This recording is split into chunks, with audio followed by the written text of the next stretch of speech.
Welcome to another edition of How to Build Lifetime Cash Flow Through Real Estate Investing. I'm Khleif, and I'm thrilled you're here. I know you're going to enjoy the gentleman we're interviewing today. His name is Bollinger, and he currently owns 175 units. He's got huge goals for the future to own a bunch more, and he's the principal of Bollinger Properties. John, welcome to the show, buddy. Hi, how are you doing? I'm fantastic. And actually, a couple of years ago, we've switched all of our operations over to 3CM Multifamily. Oh, 3CM. Okay, fair. I'm glad you mentioned that. So John, I usually start by having people talk about their background a little bit and how they got started in this business. And I know you've got kind of an interesting degree in quantitative business analysis, which I actually enjoy myself. But let's talk about how you went from that to real estate, my friend. Okay, well, I started off at a Wall Street company, and that's how I ended up in Texas back in 1989. But I actually bought my first investment property in 1995. I bought a duplex, and I moved into one side and started renting out the other. And from there, Nice. I was off to the races. You house hacked. Awesome. Yeah, bought a lot of single-family homes, duplexes, fourplexes, raw land. Did a whole mix of stuff up until the mid 2000s when I started getting into commercial property. And it was at that time I started small apartments, RV resorts, small strip center, stuff like that. Oh, so you did multi-asset classes. You did a strip center, you did mobile home RV parks. Okay, all right. So are your 175 units right now all multifamily, or are they a mix of something else? No, I'm strictly moving into multifamily. So all of my other items I've been selling off. I'm pretty much out of the single family home and don't have any duplexes or fourplexes left. So strictly focusing on syndicating apartments, managing apartments, and that's where my only focus will be from here on out. Okay. Have you done a syndication yet, or are you moving into your first one? Actually completed one, and I will be closing on. I'm just about completed a second one. I'm closing on. Okay, fantastic. So let's talk about the first large property that you did. What was the first larger-ish property that you did? The first large apartment complex that I did is 110 units. I bought that as an independent. That was actually a third generation 1031 exchange. I started with a fourplex, exchanged that into a RV resort, and then that got exchanged into this 110. No kidding. Wow, fantastic. Do you still own it, or have you divested of it? No, actually, we're looking to put it on the market here very shortly, and hoping to make the next hop to the next level. The next one, yeah. Well, I don't think you have a problem selling it. Finding a replacement in this market may be a bit of a challenge in the timelines that you're going to have. That would be my only fear. But those of you that are brand new to this game and don't know what a 1031 is, it's basically allows you to defer your tax, and ideally, you never want to ultimately sell, because then you never pay the tax. If you just hold on to the asset forever, it just really becomes that escalation remains tax free effectively. But well, good luck with that. And where's the asset located? What city is it in? That one is in Victoria, Texas. Okay, and that's primarily where you're invested now, is Texas? Yes, I'm South Central Texas, so San Antonio. Austin is in my area, but it's a very hot market, hard to get into at a good price. But anything in the area, San Marcos down to Victoria, going the other direction, Kingsville, Corpus Christi is a strong market, even going south down into the valley. So basically all of South Central Texas is my territory. Okay. And tell us what you're closing on here shortly. You mentioned you've got a deal under contract and it's in the home stretch. Talk about that deal a little bit. Well, we actually already own the property down the street, and it was a tremendous success story. And the owner of the property that we're about to close on saw what we had done to that property and said, well, I'm getting ready to sell, and that's the kind of people that I want to own my property. And so he walked into our office asking for who could buy his property, and eventually word got up to us, and we did it. Awesome. Awesome. Fantastic. And how many units is that? It's only a 40 unit. I wouldn't mess with a 40 unit normally, but in this case, we're able to combine resources with the 64 Sure. that we have down the street. So actually, we're not going to hire any new employees. Management, all the way down through maintenance. All we're going to do is split resources that we already have. Yeah, fantastic. That's a perfect situation right there. Okay. So, talk a little bit about your team. Is it just you? Is it you and a partner? How do you operate? Well, I would divide my team. I mean, I have an external team of highly experienced real estate professionals when you're talking about representation on the buying side, mortgage brokers, lawyers, transactional lawyers, syndication lawyers, so we've got a very strong team on that side. Mm-hmm. Then internally, we also, 3CM Multifamily is building a strong team. I have an acquisition manager who assists me in finding product and evaluating it. He's also basically our takeover manager, so he does the project management, so we don't need a general contractor. And then we just, crank one through the other on that. Do you do your own internal property management, or do you use third-party property managers? No, we're completely internal. So every property that we own, we manage. You manage. Okay. All right. That's unusual in my interviews with portfolios of your size. I see that a lot in the really large portfolios, and I know your goal is to own a huge portfolio. I saw that on your bio, but so this acquisitions person also helps you with that piece, or do you have someone else that does that, or how do you handle the on-site management? Of course, you've got an on-site manager, so you're basically doing the asset management at that point. Yes. Yeah. My personal job is primarily asset portfolio type management. Okay. We do have individual managers on site. So my acquisition manager, he helps, like I said, more during the acquisition and setup time. But then we have a on-site community manager from day one when we acquire.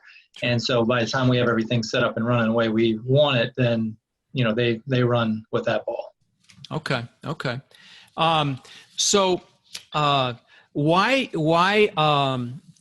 did you not go more into retail, for example? You owned a strip center or RV parks, for example. Can you speak to why you honed in on apartments? Well, yeah, absolutely. I kind of stuck my fingers in all of the different pies, or you could say, in the real estate business, and tried them out, see what I liked. And basically what I found was that I could make the most amount of money spending the least amount of time in apartment complexes. And it seemed to be just made a lot more sense to focus on. So it was a lifestyle choice. Okay. All right. Awesome. And I couldn't agree with you more. I just was curious to hear your perspective. RV parks, of course, are very transient, or can be. And so they're a lot more labor intensive. And then retail, of course, is got the whole Amazon dynamic to deal with right now. And you see a lot of shopping centers and strip centers that have vacancy, that never had vacancy before, and that I know that whole landscape and that asset class is changing. You're seeing a lot of different uses come into retail centers that you never saw before. And was that your rationale there, or what were your? Yes, actually, that's part of it as well. I mean, like you said, in the retail industry, you don't necessarily have you sometimes don't even have as much upside potential, but you have a lot more exposure. I mean, Toys R Us just disappeared overnight. Things like that. It's pretty scary when you're holding a large asset. Yeah, absolutely. Okay.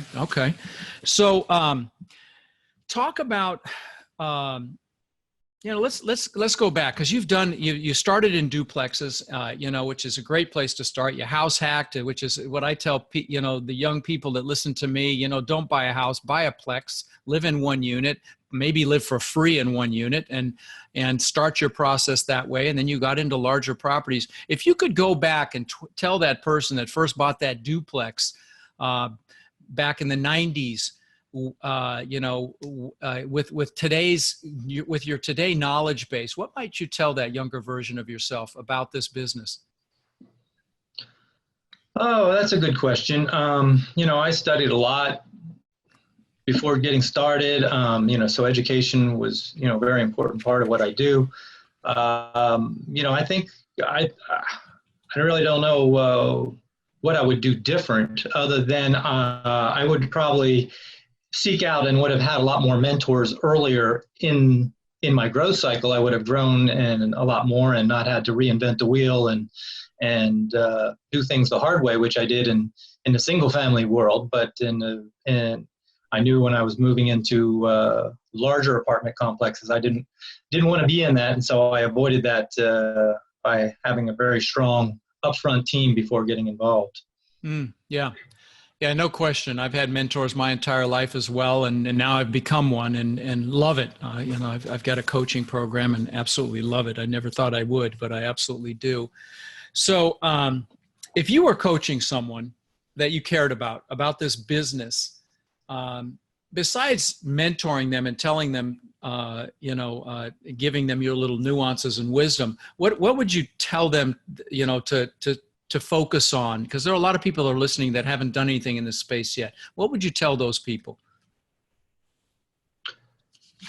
Well, you have to learn. You want to try to figure out as much about the details as possible. I mean, that's where it's not a complicated business, but but especially when you get into apartments, there's a lot of moving parts, and you just gotta, you gotta make sure that you have a really good checklist to cover everything through due diligence, through operations, and making sure that, because it's the little things that, that can end up biting you if you just let too many of them go. So couldn't agree more. Yeah, I would say that. Yeah, no question. And guys, like for example, we've got about a 40-page due diligence checklist that we use and provide in my program. And really every business is nothing, including multifamily, is really nothing but people and systems. And those systems require checklists and so that every rock gets looked under, and every question gets asked and every potential issue gets addressed and nothing gets missed. It's critical. And really from the start to the finish. I mean, even pre-closing, you've got all your due diligence stuff and your financial due diligence, your property due diligence, but then, even the little nuances of the closing and making sure every piece there has been checked off. And then once you're in your reposition, making sure that everything's sequenced properly and you're not painting after the carpet goes in, or the flooring goes in, or the fixtures go in, and things of that nature. And all of that should be checklisted. So let me ask you this: you're obviously already very successful in this business, and that people think that road to success is all positive. Talk about a time you got your nose bloodied in this business. Talk about a setback, a time that you really got knocked down, for example, and the lesson in it, if you could. Yeah, I would say probably the biggest knockdown that I've experienced was when we had the RV resort. On Father's Day, somebody was driving up the interstate highway with a lit fire grill on their back of their truck, and they were lighting up fires for probably 10 miles long along I-10. And it happened to be a day where there was just tremendous winds going in every which direction. So he dropped the coal down the hill from us, and before we knew it, it burned 120 acres across the highway from us, and it took out a bunch of our facilities. And, dealing with insurance is bad enough. But we ended up, recovering we actually put a lot of blood, sweat, and tears into it and took that insurance money and came out with a lot better product than we had before that happened. But it's no fun when you're in the middle of it. No fun when you're in the middle of it. And then where the really nasty part was we were short on business income insurance. And right. So that loss of business income. Yeah, that exact same thing happened to me. When Hurricane Charlie hit Charlotte County here in Florida, I had 360 damaged houses, many of them uninhabitable. It was the biggest logistical nightmare I've ever dealt with in my life. I had, it took 8 weeks just to evaluate the damage. Forget about fixing anything. But and the insurance and suing the insurance company and the loss of business revenue and all of that stuff. But then again, of course, every house had a new roof and got fixed up, and the assets were in better shape. The apartment buildings that I had were in better shape, but no, not a fun time. No. So tell me, in your business, in this evolution, towards success, what did you have to give up to get where you are today? I would say, it takes a lot of time and energy to get things set up and to get the ball rolling and to learn. But if you front end your learning and your hard work, then it's a lot and systematize and make your checklist and everything else, like you were talking about earlier. You put it in a box, is what I call it, so that you're just cookie stamping it over and over again. Then you can the people that you mentored and brought up and then are in the company and then replicate what you were doing, and that's the way to do it. Yeah, you set it up like that. What you're focused on Texas. I assume you're looking for B and C assets that you can reposition, that you can add value to. Is that your MO, like most of my syndicators on the show? Yes. Yeah. I like strong neighborhoods and strong product in those neighborhoods. So I'll look at C+. I mostly prefer low B product to even high B product that I can take into the low A's, or an A that's got a lot of value left on it. There's sometimes it's tough to find those, but we're actually closing on one tomorrow that's a low A that we're going to bring back to a top-notch A property. Yeah. And they're harder to find. How many deals would you say you're looking at in this day and age to find a deal? What's your experience of that? Your acquisitions guy? Tons, I'm sure, right? Yeah, tons. Yeah, I always say it's like panning for gold. So you keep panning and panning and panning, and then you find a nugget and you look at it and say, well, that's not big enough. Throw it over your shoulder and you keep panning some more. So I like that analogy. I haven't heard that one. I like that one. That's absolutely apt as well. So let me ask you this. Can you share a quote that you love, something that's driven you in your success? Do you have any quotes that you enjoy? I'm hitting you with questions I haven't prepared you for, so I apologize. I'm being a little hard on you here, and not intentionally. No, I can't think of anything off the top of my head. If you gave me a few minutes, I probably could have been ready for that one. Oh, I'm sure. It's all good. I have a bunch of them on my desk and on my wall, so I cheat for that question. What's the biggest risk do you think you've ever taken in this business? What if you were to go back and look when you really stepped out of comfort and pushed yourself? When was that, and what was that? Well, stepping out of comfort is just something you have to do. Period. All the time, in order to grow. Otherwise you're never going to move forward. Right. Buying that 110 the first time, I had never run anything more than a 25. So, that was a nice leap. Sure. So you have to,